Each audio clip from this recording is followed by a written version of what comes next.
bonjour à tous. Bonjour. Nous allons ouvrir nos Bibles ce matin dans Jean au chapitre 14. Jean au chapitre 14. Mais avant de lire, j'aimerais vous dire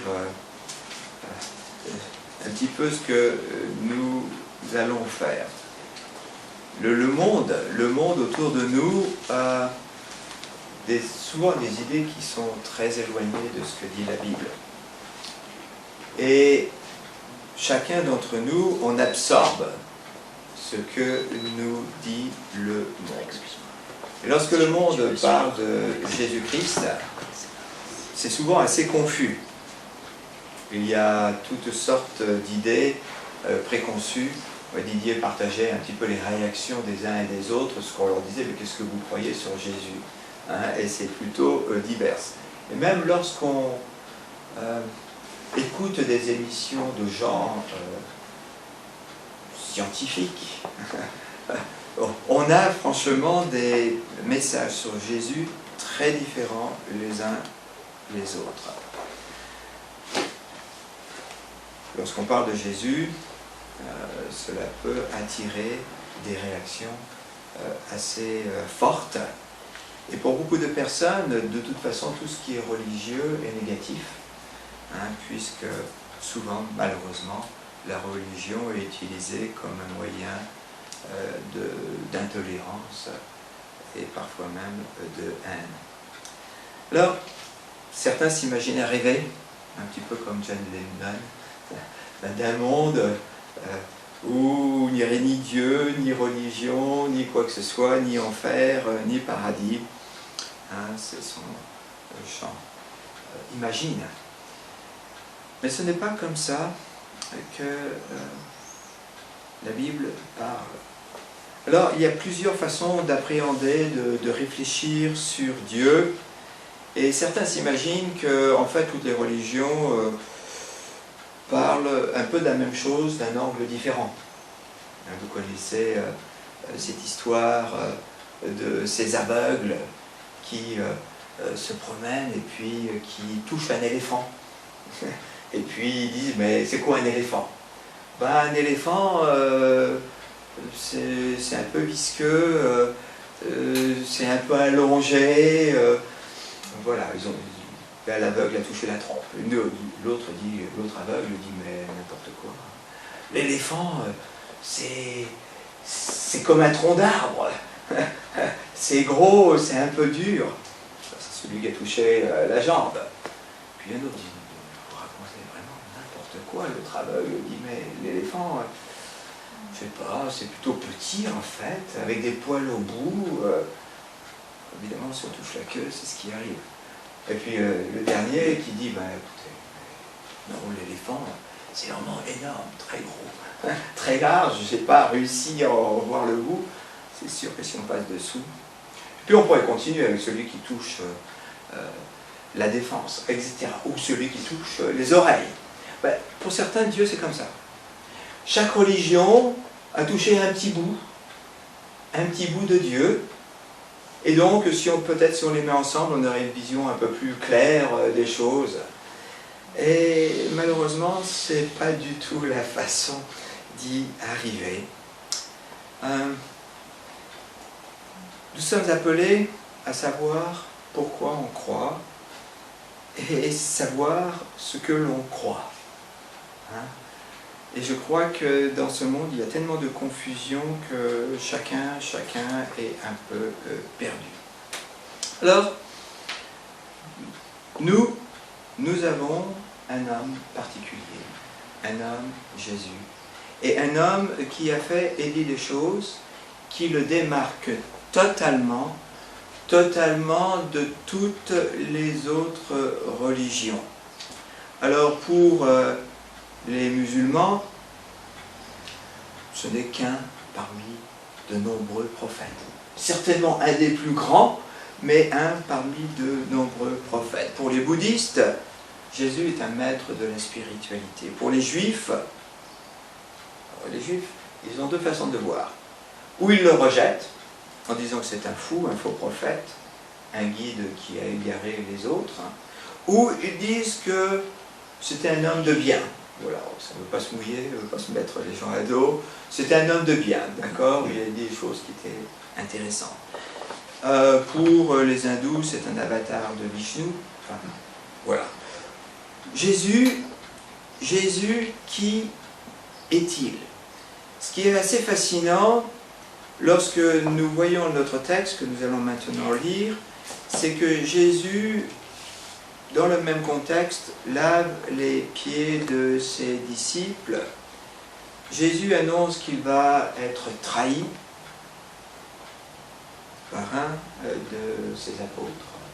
Il annonce qu'un autre des apôtres va l'abandonner. Enfin, ils vont tous l'abandonner, mais il y en a un qui va carrément le renier. Donc, c'est quand même très particulier tout cela. Et il leur dit, dans ce contexte-là, chapitre 14, Jean chapitre 14, verset 1, que votre cœur ne se trouble pas. Croyez en Dieu, croyez aussi en moi. Il y a beaucoup de demeures dans la maison de mon Père. Si ce n'était pas le cas, je vous l'aurais dit. Je vais vous préparer une place. Et puisque je vais vous préparer une place, je vous reviendrai et je vous prendrai avec moi, afin que là où je suis, vous y soyez aussi. Vous savez où je vais, et vous en savez le chemin. Thomas lui dit, Seigneur, nous ne savons pas où tu vas. Comment pouvons-nous en savoir le chemin? Jésus lui dit, c'est moi qui suis le chemin, la vérité et la vie. On ne vient au Père qu'en passant par moi. Si vous me connaissiez, vous connaîtriez aussi mon Père. Et dès maintenant, vous le connaissez et vous l'avez vu. Philippe lui dit, Seigneur, montre-nous le Père, et cela nous suffit. Jésus lui dit, il y a si longtemps que je suis avec vous, et tu ne me connais pas, Philippe. Celui qui m'a vu a vu le Père. Comment puis-tu dire, montre-nous le Père?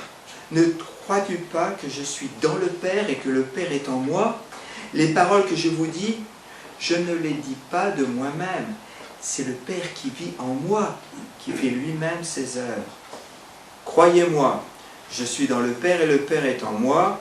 Sinon, croyez-moi au moins à cause de ses œuvres. En vérité, je vous le dis, celui qui croit en moi fera aussi les œuvres que je fais, et il en fera même de plus grandes, parce que je vais vers mon Père.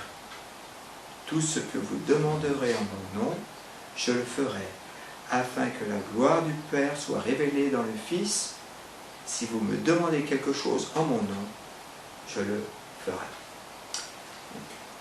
Nous allons nous arrêter là dans notre lecture. Le texte que je viens de lire, c'est un texte que vous connaissez très bien. Mais, on a beau le lire, des fois on va trop vite, on s'arrête sur certains éléments sans en voir d'autres. Et certains éléments peuvent passer au-dessus de notre tête. D'abord, que dit Jésus? Eh bien, il dit qu'il est une personne unique. Il est une personne unique. Alors, vous me direz, mais on est tous uniques. C'est vrai. On est tous différents et on est tous uniques. Mais Jésus, ici, s'identifie avec Dieu. Et Jésus dit des choses qui sont extraordinaires. Il dit de croyez en Dieu, croyez aussi en moi. Lorsqu'il leur dit qu'il va revenir, c'est pour les prendre afin qu'ils soient avec Dieu. Oui, dans un sens, mais avec lui. Ce qui est extraordinaire. Il dit être le chemin, la vérité et la vie. Il dit que le connaître, c'est connaître le Père. Chose extraordinaire. Bon. Montre-nous le Père, dit Philippe, et cela nous suffit. Alors bon, il est extraordinaire Philippe, hein, parce que même Moïse, dans l'Ancien Testament, avait voulu voir Dieu, et vous savez ce qui s'était passé. Hein? Il avait dû rester caché quelque part, et il avait vu une petite partie de la gloire de Dieu. seulement, de dos. On ne peut pas voir Dieu et vivre. Alors lorsque Philippe dit, montre-nous Dieu, cela nous suffit, montre-nous le Père, cela nous suffit, c'est assez extraordinaire. Et ce que Jésus dit est encore plus extraordinaire. Tu m'as vu, tu as vu le Père. Parce que le Père vit en moi. Tout ce que je fais, c'est parce que le Père travaille en moi. Tout ce que je dis, c'est parce que le Père est en communion avec moi et dit à travers moi ce qu'il faut comprendre. Maintenant, vous connaissez le Père et vous l'avez vu, parce que vous m'avez vu, moi je suis. C'est absolument extraordinaire, révolutionnaire, et comprenez bien, lorsqu'on entend Jésus dire des choses comme ça, lorsqu'on lit ce qu'il a dit, il n'y a que deux solutions. C'est pas moi qui le dis, hein, d'autres l'ont dit avant moi. Mais il n'y a que deux solutions. Ou c'était une personne qui était fou, ou il disait la vérité. Il y en a certains qui voudraient dire c'est Jésus juste quelque chose de quelqu'un de bien. C'est pas possible de dire cela si on ne croit pas qu'il est Dieu fait homme. S'il est Dieu fait homme, on peut dire oui c'est quelqu'un de bien. Même c'est quelqu'un d'extraordinairement bien, c'est quelqu'un de parfait. Mais si on n'accepte pas le fait qu'il est le Messie, Dieu fait homme, venu pour mourir pour l'humanité, si on n'accepte pas qu'il est la lumière du monde, si on n'accepte pas qu'il est la vie, et qu'il a la vie en lui-même, et qu'il offre cette vie à ceux qui se tournent vers lui, si on n'accepte pas qu'il est la vérité, alors non, il n'est pas quelqu'un de bien. Il est quelqu'un de fou qui disait des choses absolument absurdes et d'un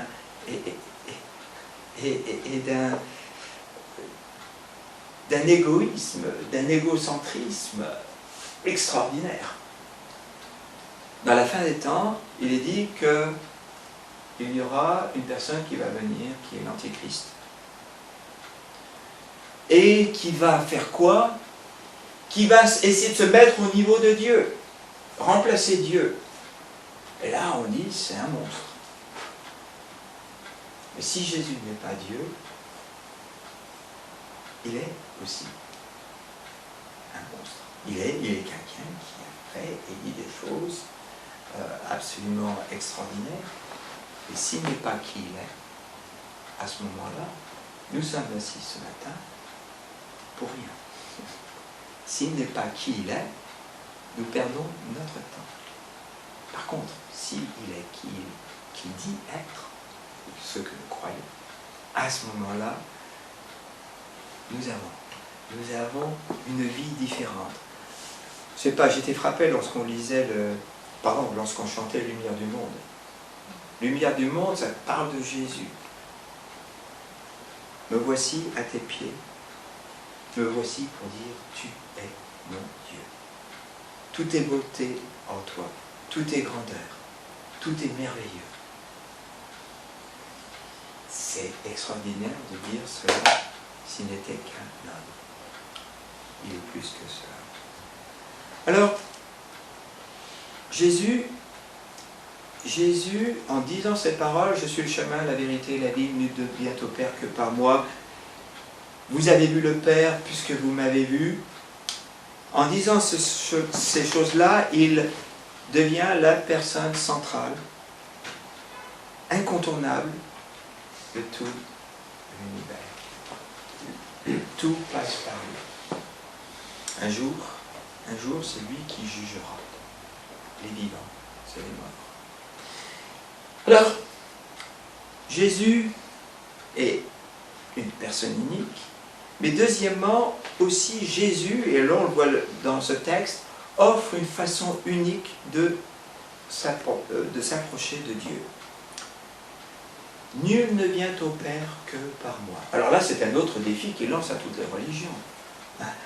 Et à ceux qui s'imaginent que toutes les religions mènent à Dieu. Oh, ben, tu as ta façon de penser, c'est très bien. Hein, tu as ta vision de Dieu, c'est très bien. moi j'ai ma vision de Dieu, c'est très bien, et un jour on se retrouvera tous ensemble. Non, c'est pas ce que dit Jésus. Il dit, non, il n'y a qu'une façon de venir au Père. Et lorsque les Juifs qui ne croyaient pas en Jésus, qui ne croyaient pas qu'il était le Messie, se disputaient avec lui, ils disaient, mais nous avons Abraham pour père. Et Jésus leur disait, non, vous n'avez pas Abraham pour père. Parce que Abraham a vu mon jour. Il a vu mon jour arriver. Et les autres disaient, mais attends, t'as pas 50 ans. T'as pas 50 ans. T'as vu Abraham? Jésus de dire, avant qu'Abraham soit, je suis. Je suis. Et là, en disant je suis, il prend le nom de Dieu. Il prend le nom de Yahweh, celui qui est. Il ne dit pas avant qu'Abraham fût, j'ai existé. Non, je suis. Je suis de toute éternité. Alors que font les Juifs? Ils ont bien compris ce que dit Jésus. Ils prennent des pierres pour essayer de le lapider.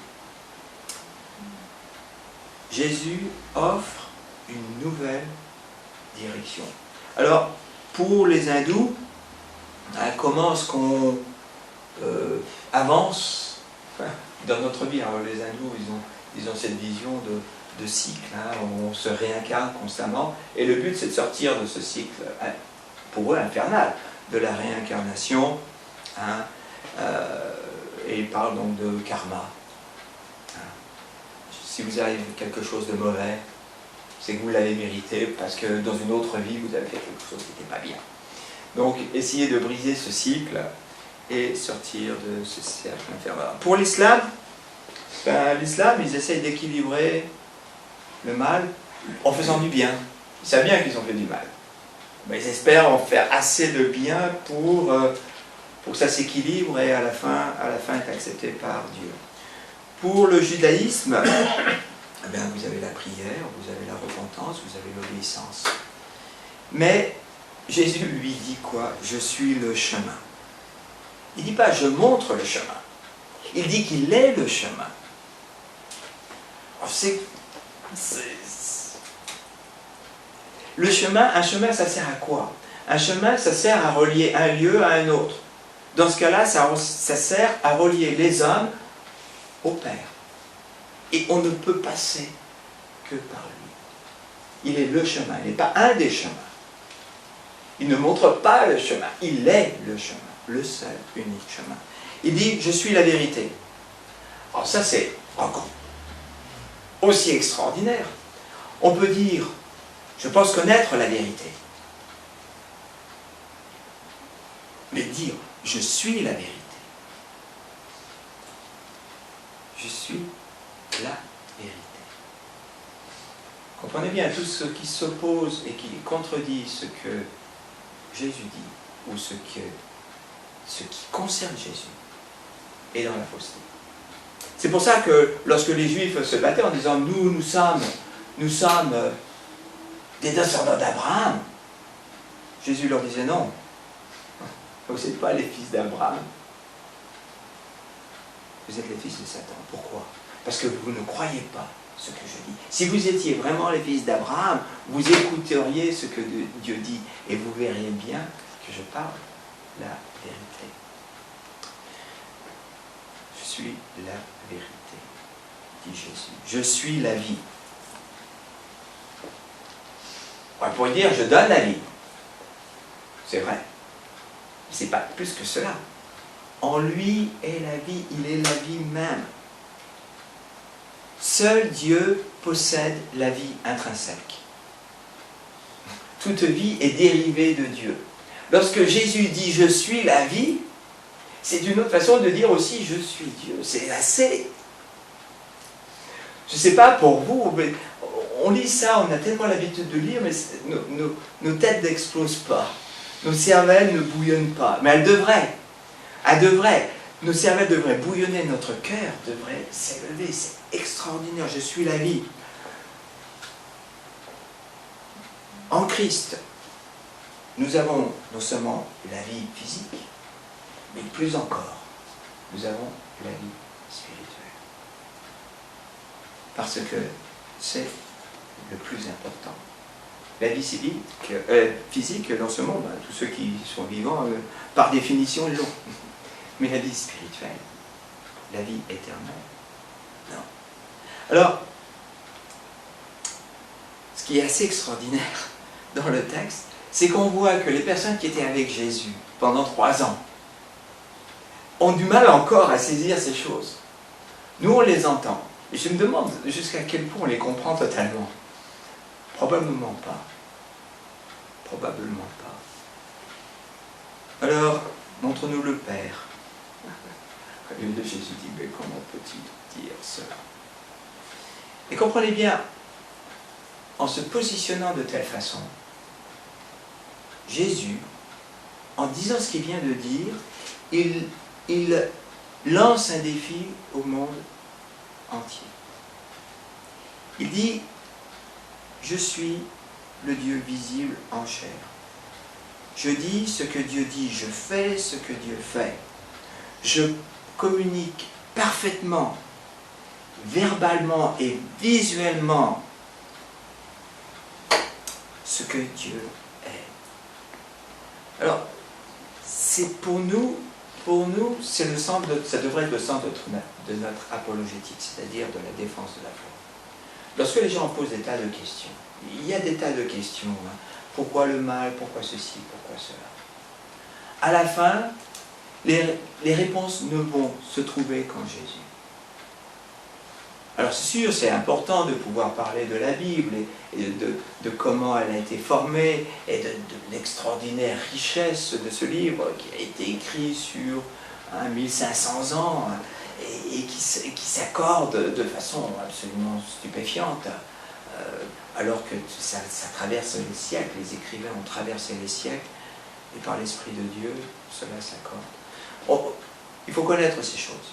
Mais à la fin, ce qui est important, c'est Jésus. C'est Jésus. Et comprenez bien, il est important de comprendre que puisque Jésus est Dieu et puisqu'il est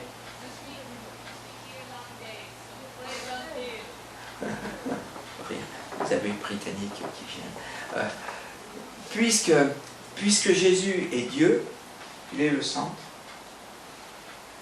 à ce moment-là, il n'y a pas de personnes qui viennent après lui qui peuvent le supplanter.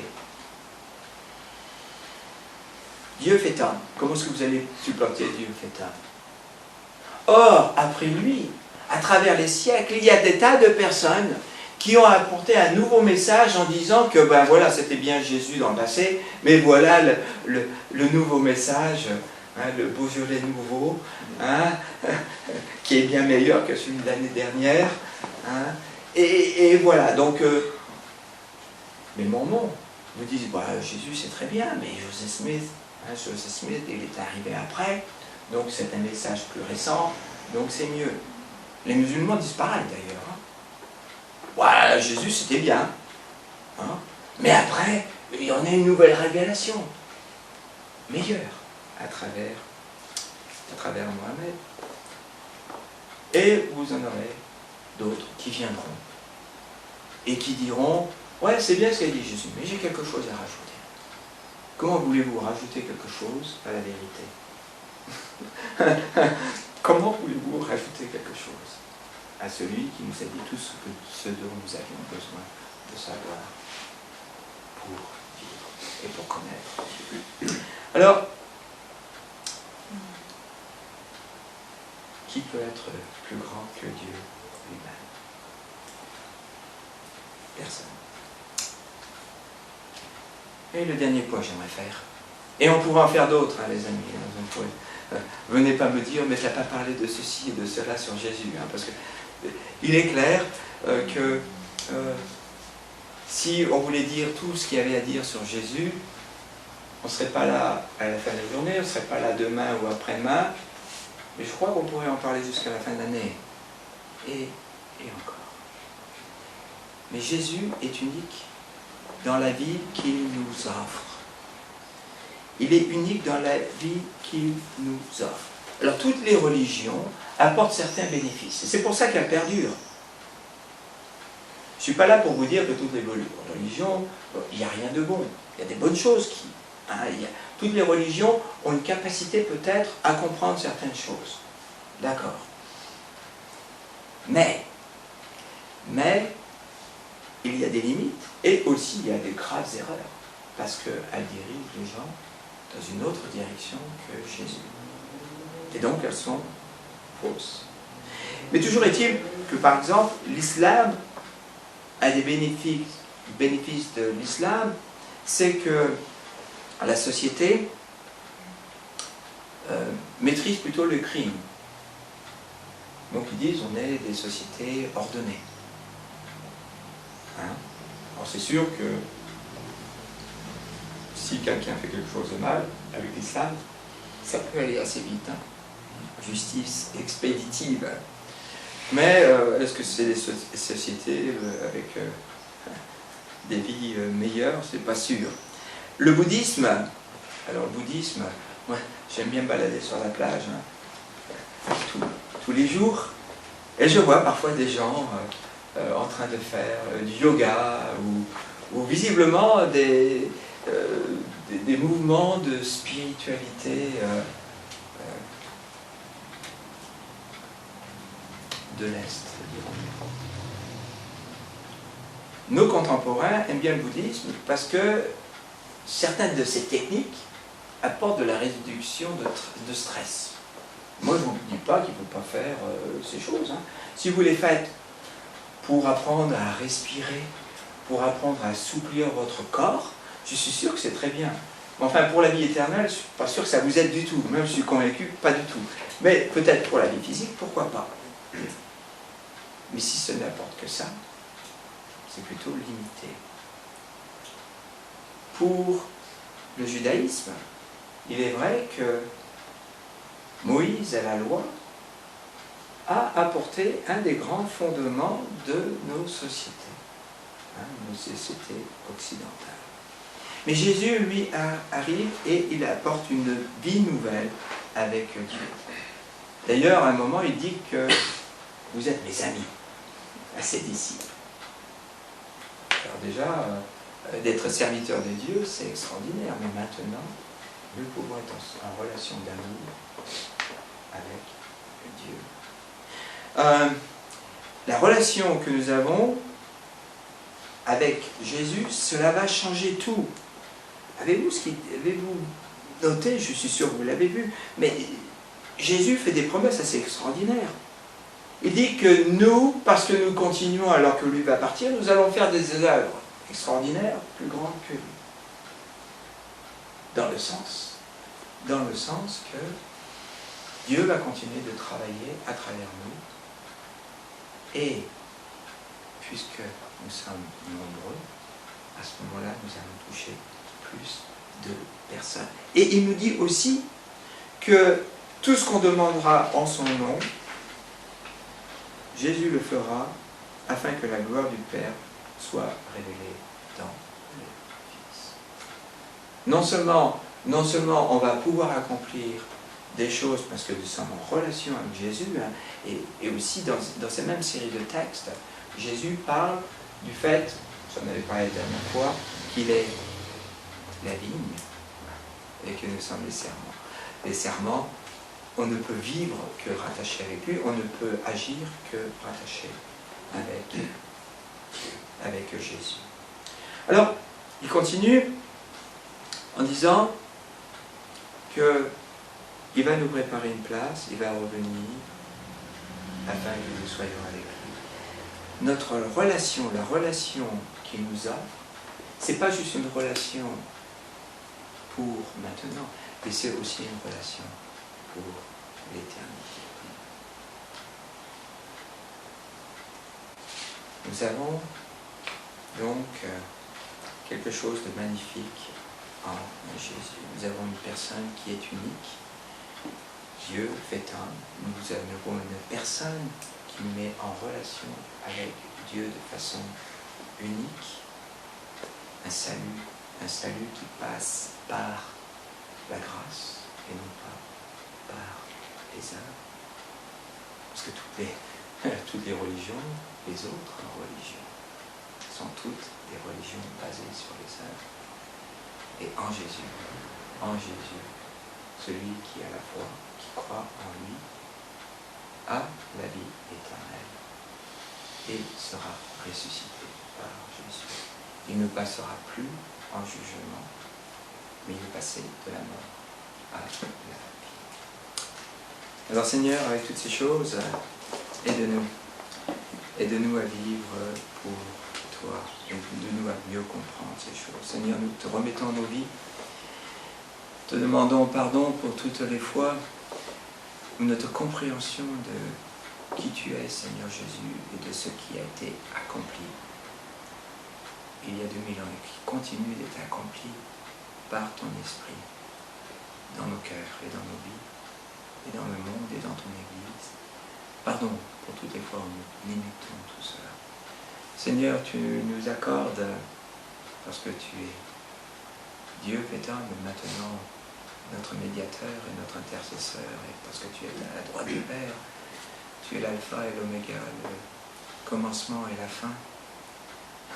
Seigneur, parce que tu reviens un jour, nous pouvons te faire confiance, non seulement pour cette vie dans ce monde, nous avons cette espérance, mais aussi, Seigneur, pour notre avenir éternel. Pardon. Pardon, Seigneur, pour toutes les fois où, lorsque les gens nous posent des questions sur Dieu, nous oublions de centrer la conversation sur Jésus. Pardon, Seigneur. Toutes les fois où nous allons nous perdre dans toutes sortes d'apologétiques mal conçues. Seigneur, aide-nous à nous souvenir que tu as le centre et que c'est sur toi que les autres doivent réfléchir pour la vie ou pour la perdition éternelle. Alors Seigneur, nous te remettons nos vies. Encore une fois, merci. Merci de nous avoir appelés à te connaître et de nous de comprendre mieux toutes ces choses, de les vivre et puis de pouvoir aussi les transmettre aux autres. Pour la gloire de toi. Amen. Amen.